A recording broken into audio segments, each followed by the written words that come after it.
Bom, dando início aqui à primeira aula de equipamentos eletromecânicos para engenharia mecânica, né?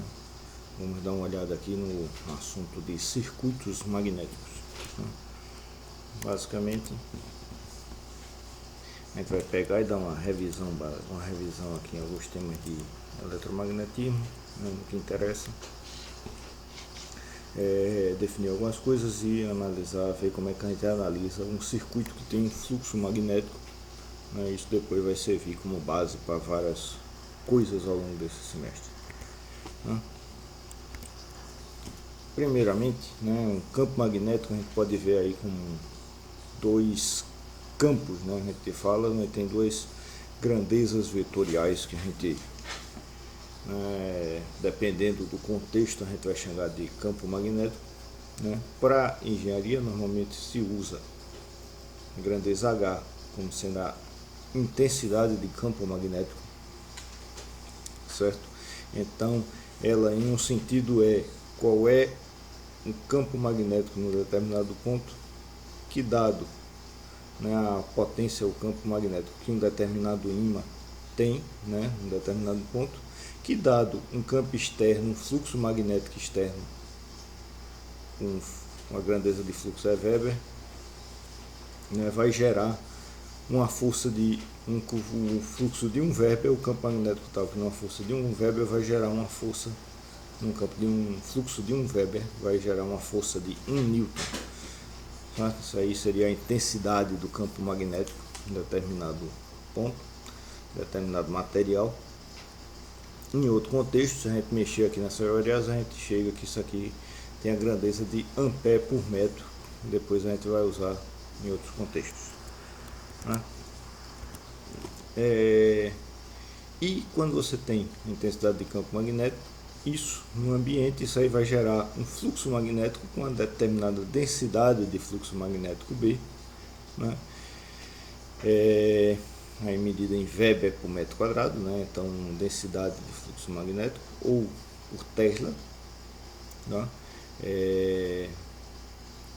E que numa primeira aproximação a gente pode dizer que a relação entre a densidade de fluxo magnético e a intensidade de campo magnético, ou seja, se eu tenho uma tal intensidade de campo magnético, isso vai me gerar um fluxo magnético com a densidade dada por μ vezes H. O μ a gente separa em μ0 e μr, que é a chamada permeabilidade. Então μ0 é a permeabilidade magnética do vácuo, né? Tem essa unidade aqui, 4π, tem esse valor, 4π vezes 10 a menos 7 Henry por metro, né? As grandezas aqui, estou botando tudo nos valores usuais, certo? Mas está tudo no SI, tá? Então se você fizer a conta, vai um gerar para o outro, né? Dá para fazer esse jogo aqui de uma grandeza para outra, mas não é o importante. Está tudo no SI, a gente fazendo a conta no SI, a gente não vai ter problema, né? E um determinado material vai ter uma permeabilidade relativa μr, né? E então, dado uma certa intensidade de campo magnético, você vai gerar um fluxo magnético de acordo com a permeabilidade do ambiente em que está aquela intensidade de campo magnético, certo? Quando você tem um material com a permeabilidade grande, então antes de falar da permeabilidade grande, mostrar aqui um campo magnético gerado. Então aqui eu estou com a simulação, né, usando o software FEMM, Finite Element Model Magnetics, ou alguma coisa assim. É um software gratuito de simulação 2D.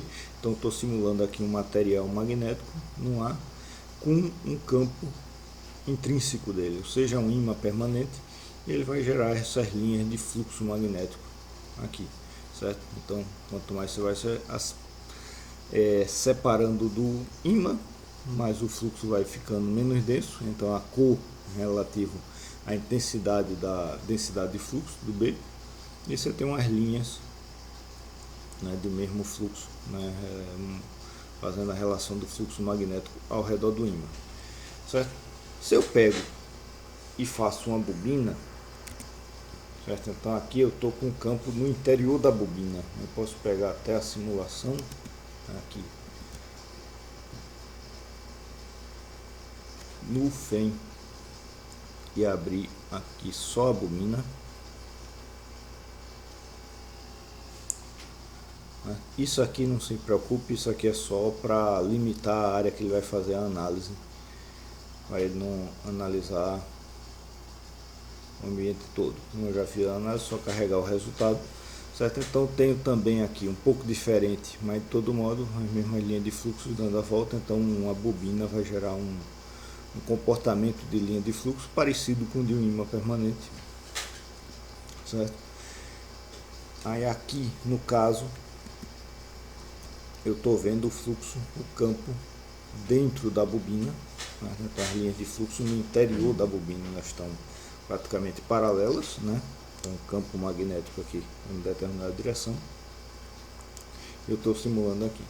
Se eu pego agora um ímã permanente e coloco aqui no meio desse campo aqui com a bobina, como é que vão ficar essas linhas? Então se eu botar ele na mesma direção do fluxo magnético, seguindo nessa mesma direção, tanto na bobina quanto no ímã permanente, então no interior da bobina esse campo vai se somar.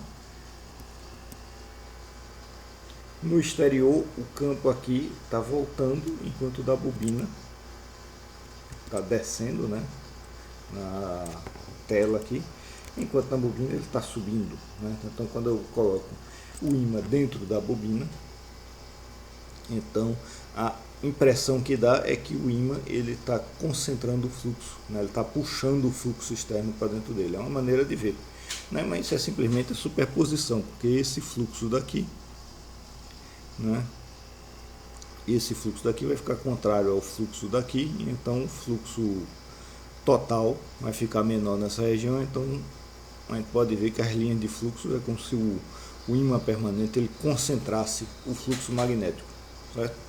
Nesse caso aqui o ímã permanente ele vai manter a mesma orientação dele até um certo limite, né? Enquanto depois a gente vê isso com mais calma, vai manter a orientação dele independente do campo externo, né?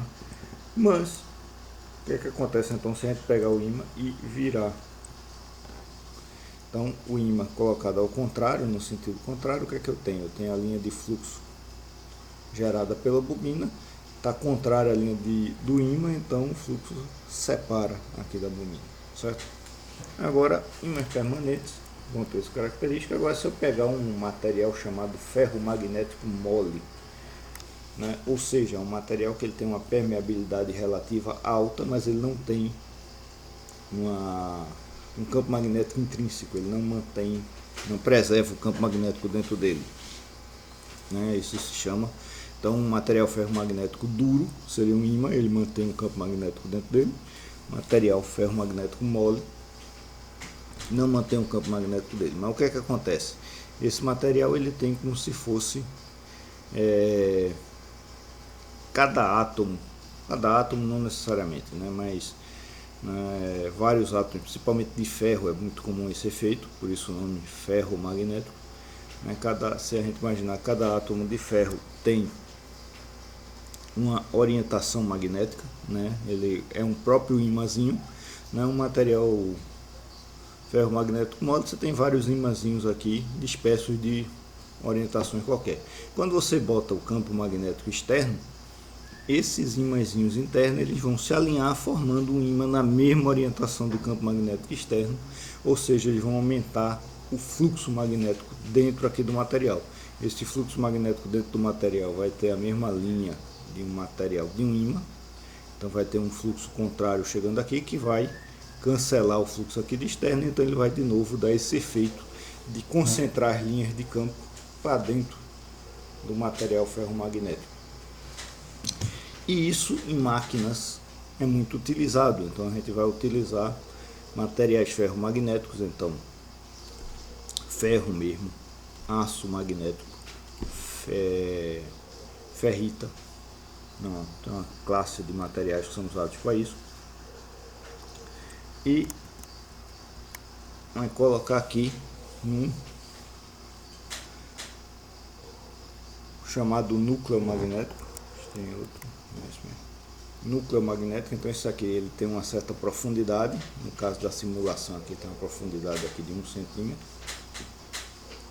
E a gente coloca uma bobina aqui em volta desse material, certo? Então fechando esse laço, certo? Quando eu passo corrente nessa bobina, essa corrente na bobina, né, vai gerar um campo magnético aqui, feito da própria bobina, né? Esse campo magnético, pelo efeito do material ser ferro magnético, ter uma alta, né, permeabilidade magnética, ele vai juntar as linhas de fluxo por dentro dele.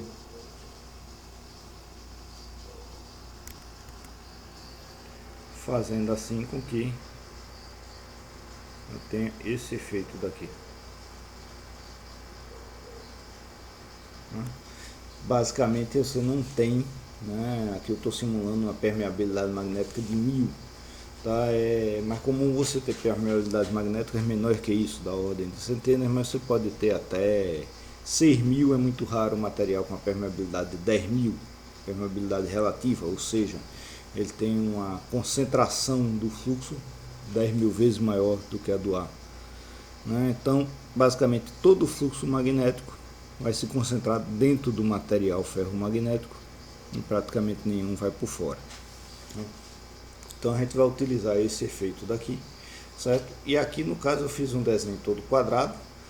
Seria mais interessante fazer umas bordazinhas aqui, umas curvazinhas, porque veja que o fluxo aqui mesmo na cantinho ele não tem, e aqui eu tenho um excesso de fluxo nessa quina, né? Isso aqui poderia ser melhorado, né? Mas basicamente o que é que a gente vai fazer? Como é que a gente analisa isso? Então vamos pegar lá as leis de Maxwell. Então peguei duas das 4 leis de Maxwell simplificadas, eu cortei os termos aqui para focar só no que interessa aqui de material magnético e de fluxo magnético e assim por diante.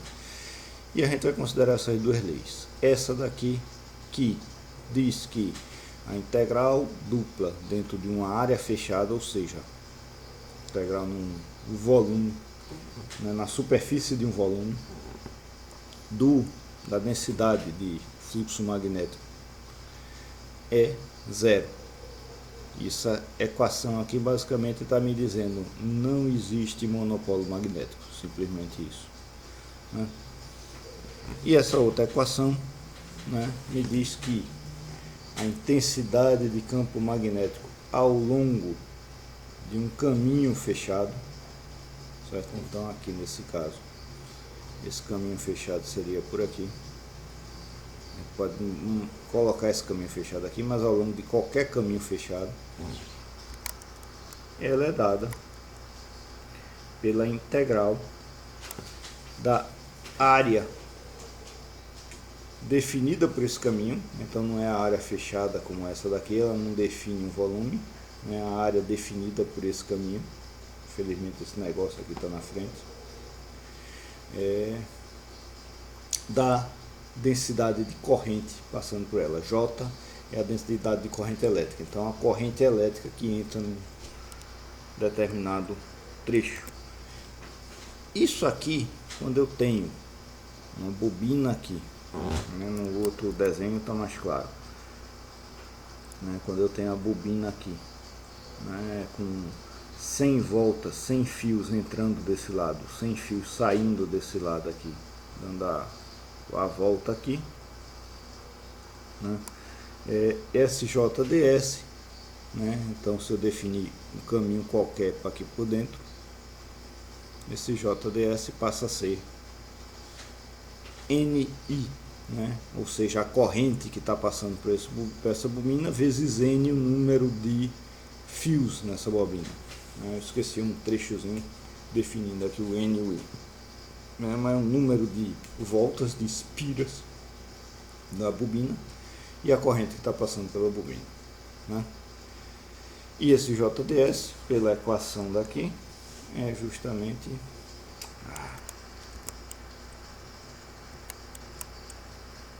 JDS é justamente a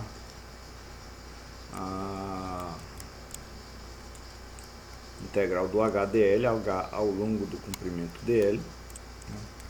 Se aqui a integral de HDL é N vezes I, Se eu simplificar isso aqui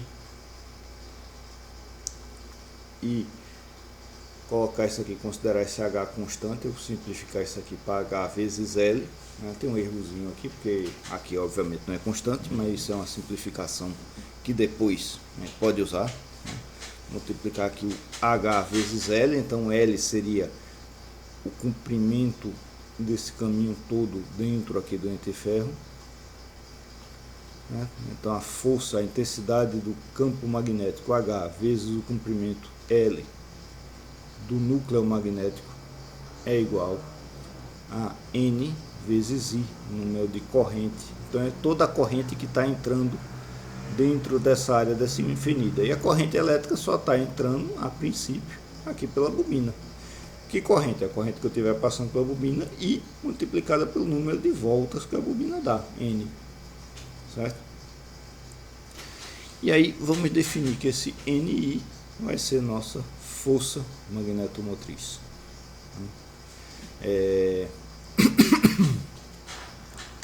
Tá? Então, força magnetomotriz, então isso aqui não é uma força, né, propriamente dita, não ainda, né, pode causar uma força, certo? Mas é a força que vai colocar em movimento motriz o fluxo magnético, né? Por isso força magnetomotriz. Da mesma forma que força eletromotriz, a tensão elétrica é a força que põe em movimento os elétrons, certo? Então aqui força magnetomotriz, a gente vai representar por essa letra F, desenhada aqui nessa forma, né?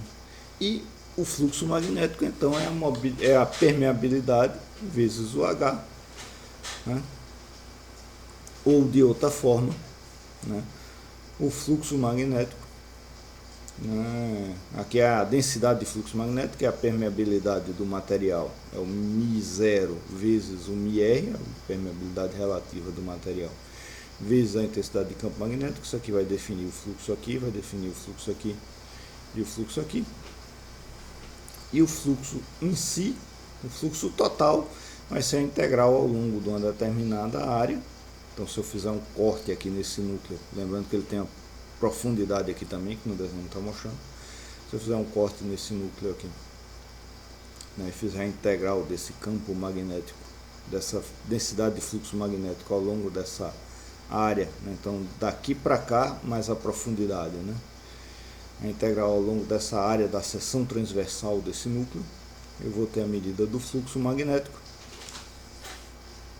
E aí esse fluxo magnético, todo ele aqui, o fluxo que eu tenho total aqui vai ser igual ao fluxo total aqui também, certo?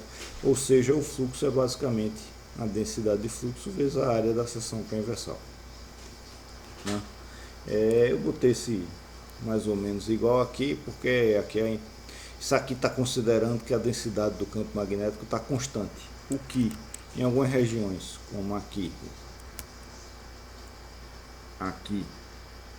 e aqui, é basicamente verdadeiro, dá para fazer essa consideração sem errar muito, mas aqui fica mais difícil. Aqui a gente vê claramente que a densidade do fluxo magnético varia com a posição, então isso serve mais para termos mais retos ou com uma curva mais suave, não tanto para quina. Então a gente já sabe que a gente vai ter um problema aqui quando a gente for fazer um cálculo aproximado dessa quina, mas serve para ter uma ideia daqui, certo? Então basicamente eu tenho minha força magnetomotriz e meu fluxo magnético. Isso aqui a gente pode definir que aquele material e aquela geometria definem uma relutância magnética, ou seja, a relutância magnética é o quanto de fluxo magnético eu tenho para andar da força magnetomotriz, né? Se a gente pegar isso aqui, a gente vai ver que trabalhar com isso aqui, o F é o força magnetomotriz H vezes o comprimento L, o fluxo, densidade de fluxo vezes a área da seção transversal, certo? H sobre B, B igual a μ vezes H, isso aqui simplifica para a relutância, então é dada apenas pelo material, que vai definir o μ, a permeabilidade magnética, e a geometria, o comprimento e a área da seção transversal do material. Então, basicamente isso. Cada pedaço que eu fizer vai ter uma relutância magnética. E se a gente for comparar aqui a relutância magnética com fluxo magnético, então essa equação, né, o F a gente já chamou de